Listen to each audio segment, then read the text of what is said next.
হ্যাঁ,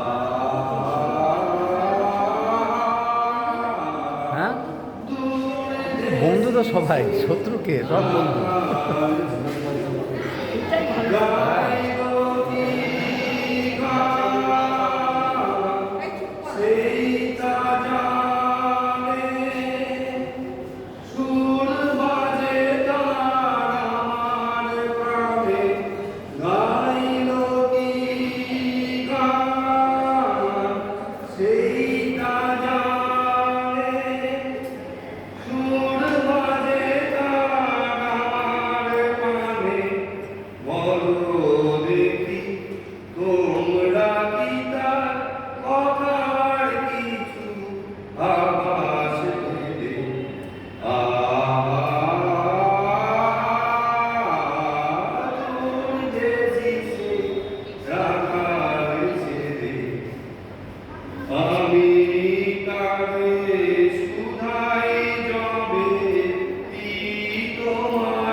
এগিয়ে যাওয়ার শপথ। সভ্যতার তুষার থেকে আমি পথে চলেছি, পথ শেষে আজ আমি ক্লান্ত। তাই নদী তীরের শ্যামল পান্তরের তলায় বটবৃক্ষের কোলে কিছুটা ঘুমিয়ে দিলাম। হঠাৎ প্রকৃতির মধুর স্বরে কখন আমার ঘুম ভেঙে গেল। জাগর শেষে গঙ্গার ছন্ন চোখে দেখতে পেলাম সমাজের পাঁচমুখ। তখন আমার হৃদয় জেগে উঠল গতকাল থেকে বরণ করে এগিয়ে যাওয়ার শপথ।